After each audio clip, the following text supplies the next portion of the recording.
Welcome, everybody, to the Moscow School District Community Schools Podcast. Brian Smith here, the Moscow School District Community School Coordinator, Career Technical Education Coordinator, and Principal at Paradise Creek High School. Thank you for tuning in. The purpose of this podcast is to showcase all things community schools. What's community schools? It's our district program where we partner with all kinds of businesses, industries, anyone in the community that could help to make sure that we shore up differences for our families so that everybody can be their best selves at school and beyond. And what we love this podcast is it's brought to you by the Nez Perce Tribe through the Local Education Fund. It was a grant provided by the tribe that allowed us to build this full podcast studio inside of Moscow High School where we can do these podcasts, and the students from the speech classes at Moscow High also get a chance to come in here, learn the equipment, create podcasts, and it just becomes an awesome tool for our students and community here. Well, today I have an incredible guest. I have Danielle Scott, Extension Educator with the Nez Perce Reservation at the University of Idaho. I first met Danielle as principal at Paradise Creek because she came in to talk to us about the tribe and its connection to salmon. And I'm not going to take any more from there, but this is going to be an awesome opportunity to learn all kinds of things about the local salmon population, as well as Danielle's work at U of I and the Nez Perce Tribe. So first, to begin, Danielle, please introduce yourself, and we'll go from there.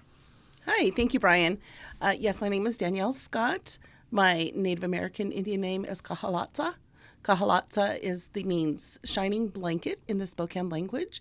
So when you look up at the sun and the rays are coming down and it forms a blanket, that's my name, Kahalatsa. So I've been in the area for a very long time. I've been in extension for going on 9 years. So I started in August of 2016 with kind of a blank slate. And since then, I have developed several different programs that are meeting the community needs on the Nez Perce Tribe Reservation. So I'm really proud of the work that I do. I love my job, and I'm very happy to be here this morning. Oh, this is excellent. Thank you so much. And when I looked up your bio on the University of Idaho webpage, there are a lot of things that you've accomplished. So you said that you've brought a lot of programs into play. What are some of the things that you're most proud of that you've done through this position? So one of the things that I'm most proud of is that we were able to get one of the ARPA grants here a couple of years ago, and we started a program that we call Culture is Connection, Culture is Prevention. So what that means is we take STEAM activities, so science, technology, engineering, arts, and math, and we do cultural activities with that in an intergenerational setting. So we have moms, dads, aunts, uncles, grandpas, grandmas come in alongside of the students, and they were learning how to do cultural crafts through a STEAM lens. And so they were learning about the science, technology of doing things like beading and cooking some of our indigenous foods and sewing, and just the history and language of that within the Nez Perce culture. So that program, we were able to sustain this last year through one of the Nez Perce Tribal Education grants as well. And so that's been going really well. It's very popular. We have oftentimes multi-generations within the same room learning together. And then the other thing that I'll talk a lot about today is our Nimipu Youth Salmon Protectors. So from the very beginning of starting this job in 2016, we knew that there were a lot of issues around water stewardship, and the salmon we know that are becoming endangered, and there's a fear of losing the wild salmon within our waterways. And so hearing that outcry, I knew that there's something that I wanted to do, and it just took everything falling into place, and it took some time getting that all together. So here we are now, and we're in a really great place of putting some youth in some leadership positions to be able to take a stance and talk about their feelings and share their concerns about that topic.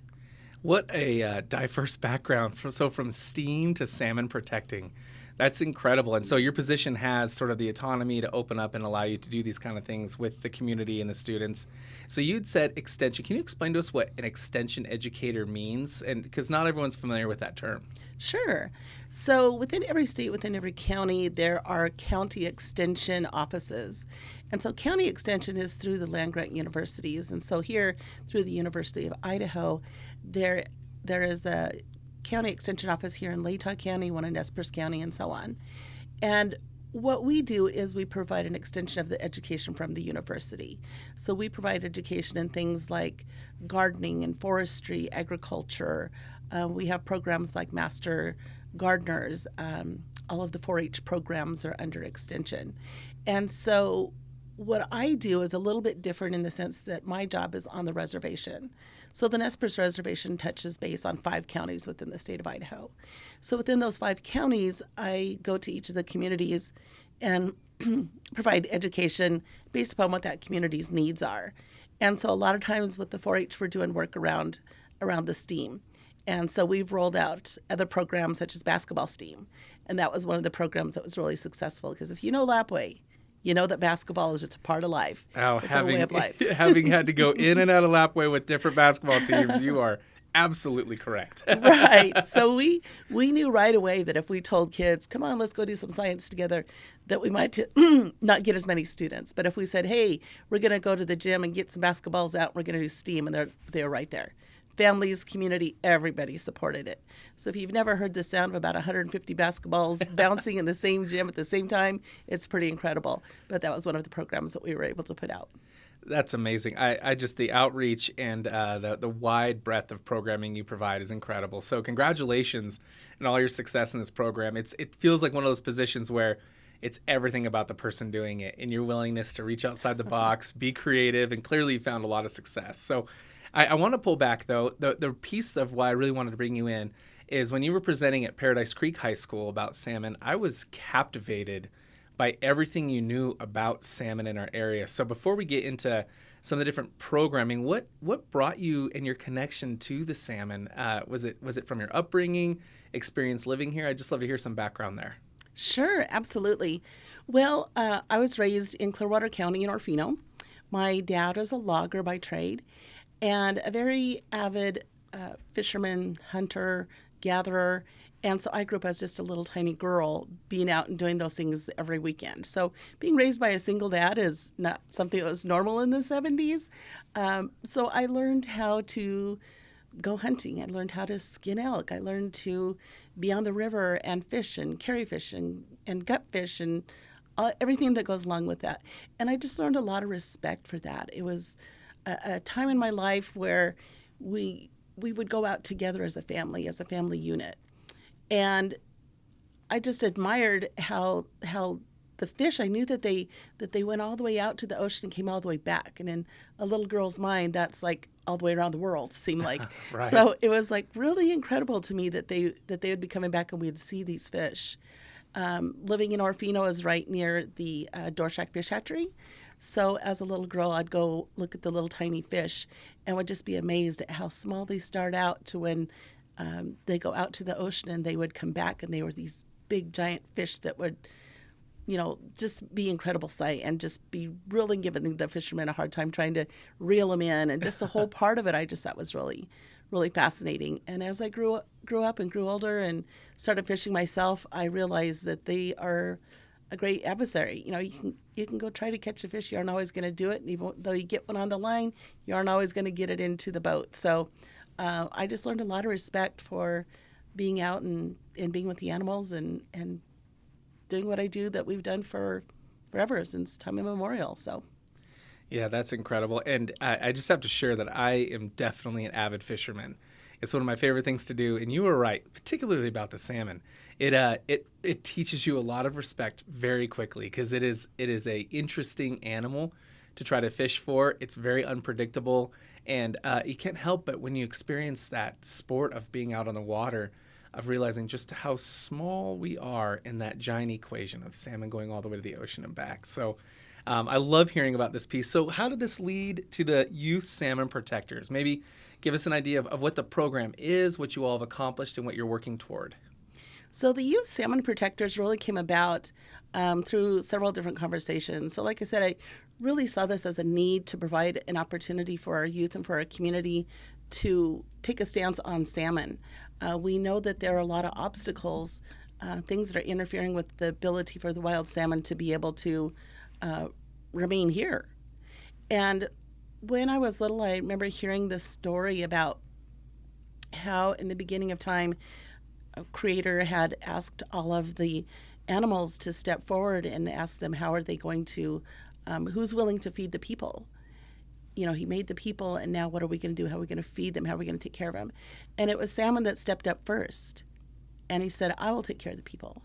And so since the very beginning of time, salmon has been there for the people and produced an abundance. And our people fed on fish. It was over 60% of their diet.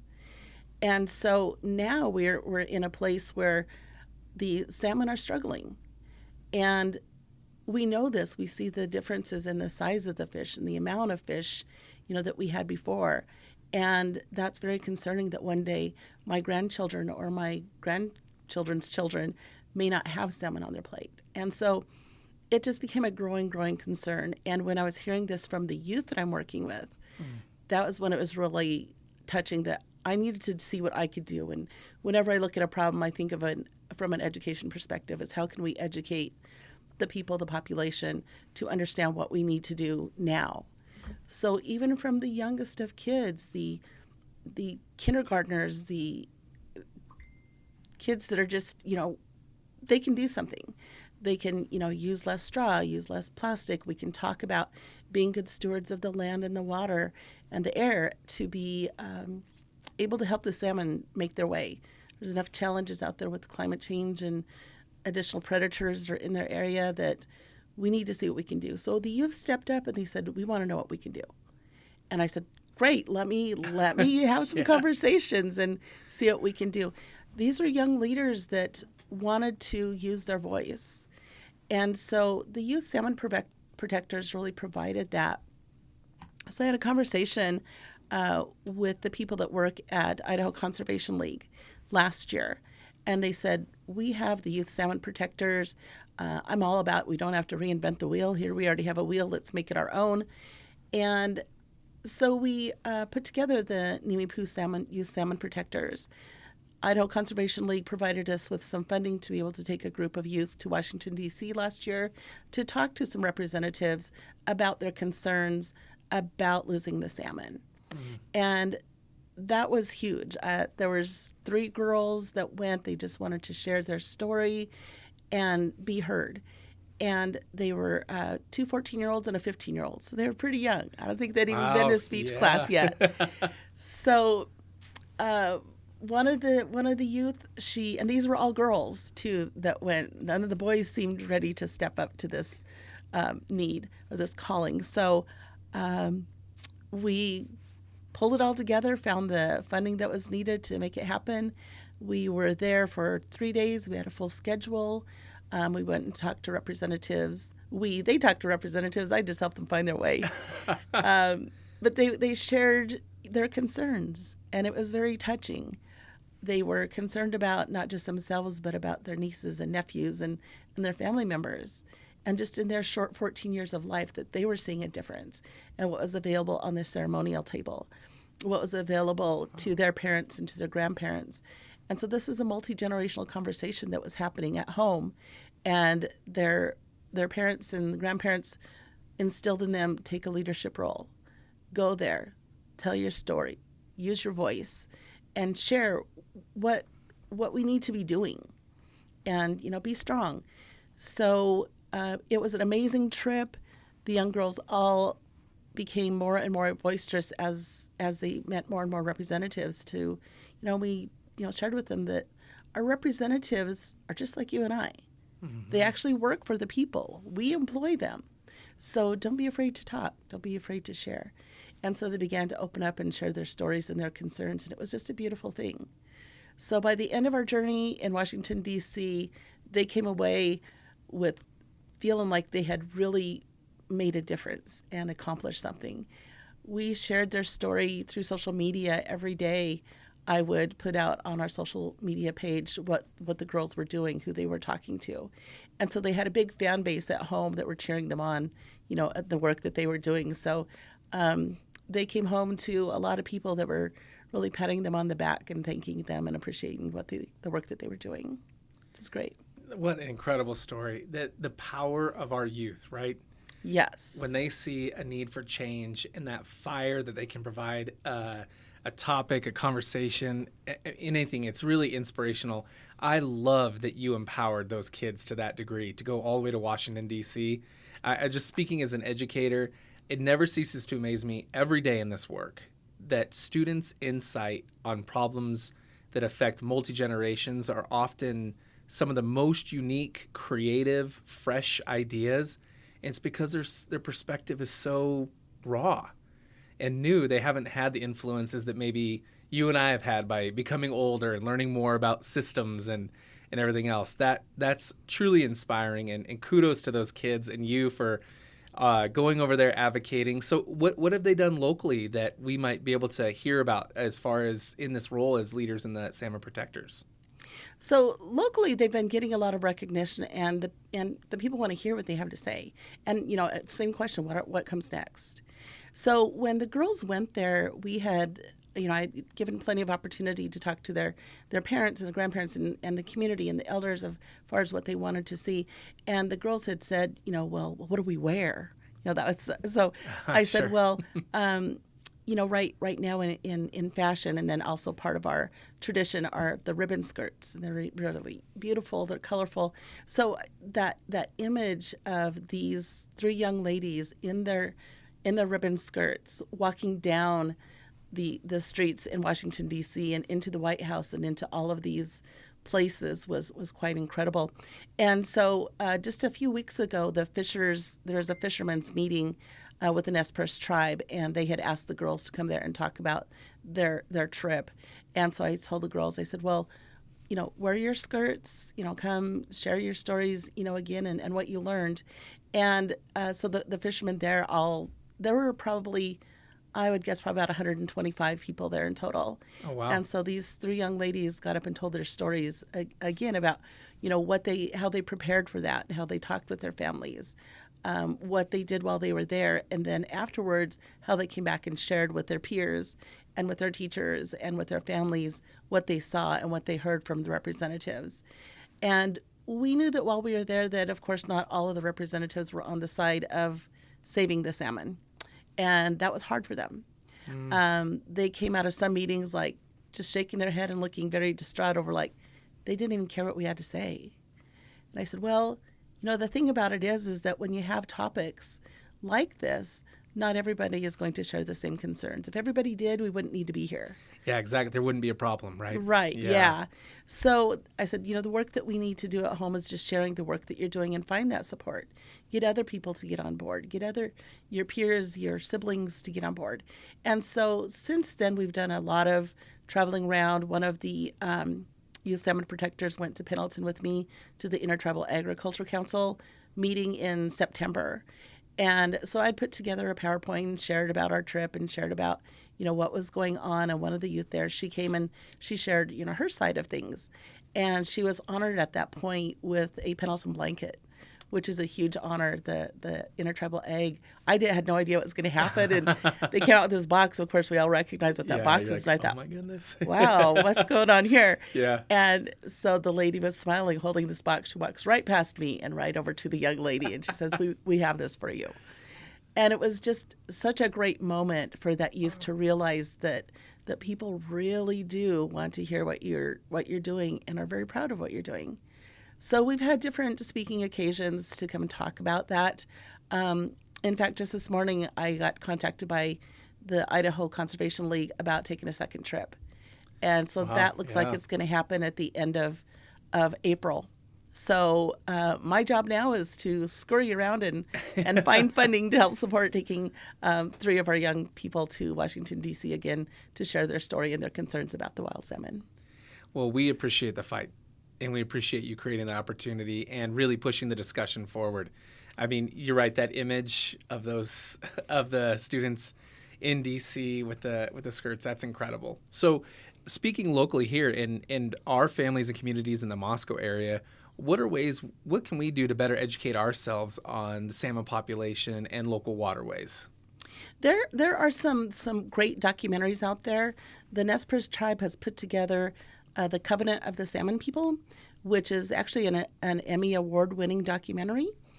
And it's won some other awards as well, but the Emmy we're quite proud. I've never held an Emmy until that's never thought about it. incredible. Yeah. So you said it's Covenant of the Salmon Of the salmon people. Of the salmon people. Yes. Yeah. So that's in reference, the title is in reference to the story of the creation and where there was the agreement that salmon take care of the people and the people take care of the salmon. So the people are now in a position where they need to step up and take care of the salmon. Yeah. There's another one, and it's called, I think it's the Grand Salmon Journey. And it's in reference to some kayakers that started at the headwaters and followed all the way out to the ocean, which would be the trek that the salmon would take when they come home to spawn and go out. And that's a great one too. So there's some documentaries out there that have quality. There's also some social media pages. The Salmon Orca Project, I think, is one of them. There's a lot of information that can be found through the Nez Perce Tribe pages as well.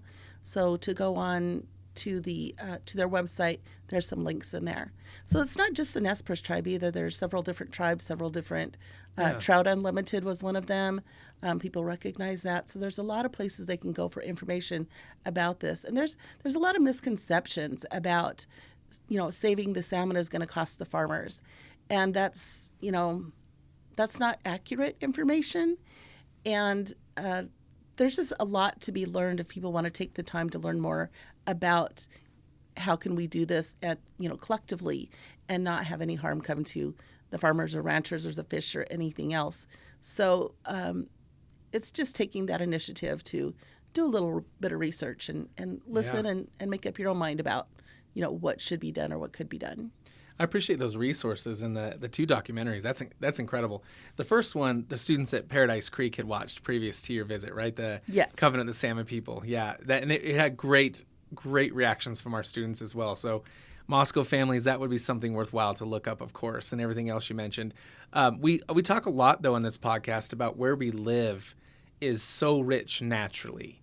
There's so many sites to visit and places to see that really are unlike anywhere else in our country or the planet. What would be an ideal family trip maybe that's local where a family could maybe see or experience some learning about salmon? I mean, obviously there's fishing, right? But there's a lot of other ways to see and educate yourself about the salmon. What would be something you'd recommend to a family?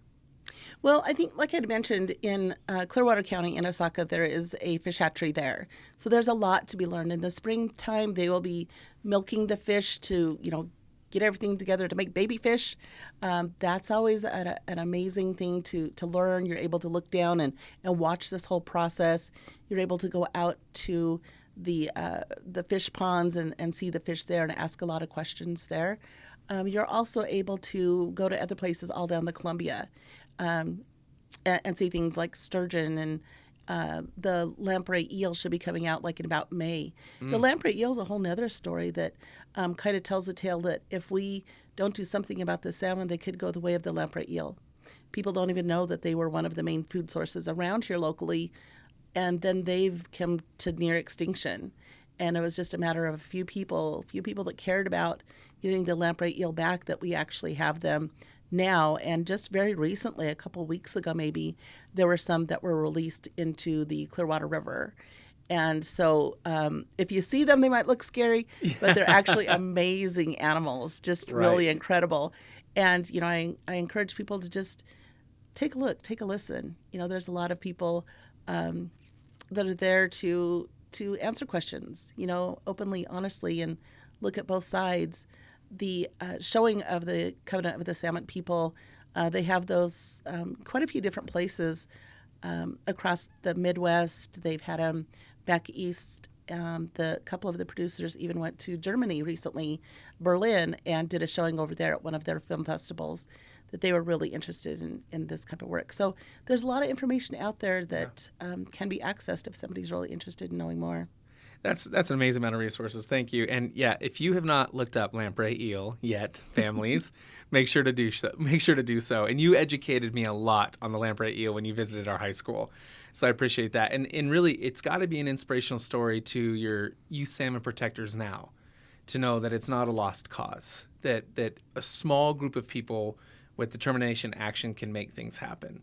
So I love that that's sort of an inspirational story now of the lamprey eel and being near extinction, and now hopefully looking in the other direction more confidently. Yes, most of the youth that were there, they had not even seen a lamprey eel. Wow. So that was just, something incredible. And so they've been sticking to the story. I was just in Lapwai High School last week, and I'll be there actually tomorrow. We have, you'd asked about what's kind of going on right now. And Lapwai has put together an honors class. And so the youth that want to be in the Nimipu Youth Salmon Protectors come in once a week. And I bring in speakers and talk to them about, different sides of the story of the salmon. Last week we had an elder come in and talk about in the 1970s there was a standoff at Rapid River with the state of Idaho and the Nez Perce Tribe in reference to salmon fishing and the salmon fishing rights of the native people. So he came in and shared his story about that when he was 16 years old and was part of that and ended up getting arrested, and it was just this big scene. So that's something else that can happen. But again, it goes back to showing how many people really care passionately about this topic. And it really shows that the women were very strong in taking this stance. All the youth that I had in my class last week were all girls. And again, we took all girls, just not by design, but just like that's how it happened. And I have this tomorrow, another young lady that's going to talk about her story of growing up on the Columbia River and how she was raised by a single dad and her stories of growing up fishing on the Big River. So it's very multifaceted, very fascinating work. And I encourage everyone, take a look at the lamprey eel, learn that story. There's some great legends about the lamprey eel and the Nez Perce people as well. So some of those can be found on the internet through YouTube and different places.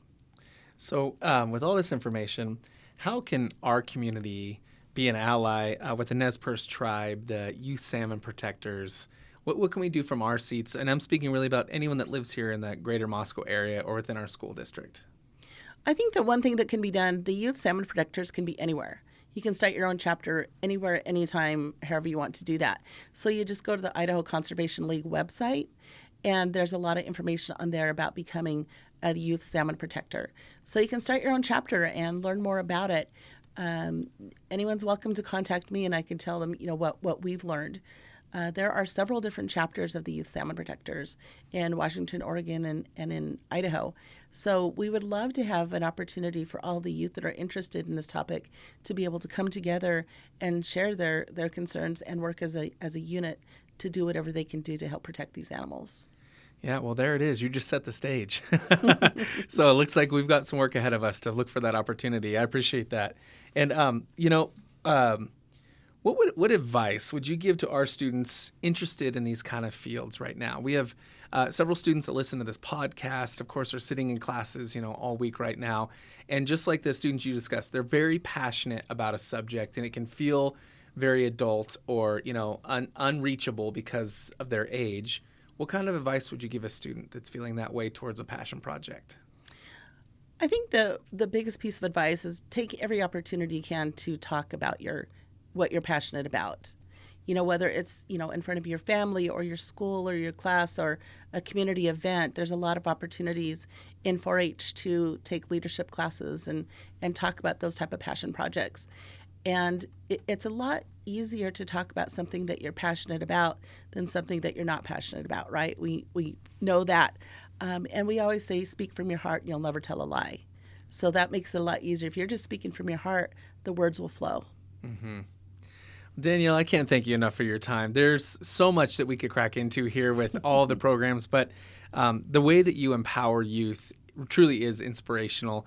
I wish you all the best in the work as you head to D.C. It sounds like, again, hopefully at the end of April. And, of course, if there's anything that we can do in the Moscow School District, or if we see a way to bridge an opportunity, please reach out and we'll do the same. For all of you listening, I'll make sure that on this podcast you have Danielle's contact information. If this is sounding like something that you really feel that your family, your student would want to be part of, we could reach out and look for some opportunities there. So thanks again for coming, and thank you everyone who tuned in to the Community Schools podcast. We'll continue providing new podcasts every month highlighting amazing things in our community, much like today. So until next time, hang in there, and we look forward to seeing you. Thanks.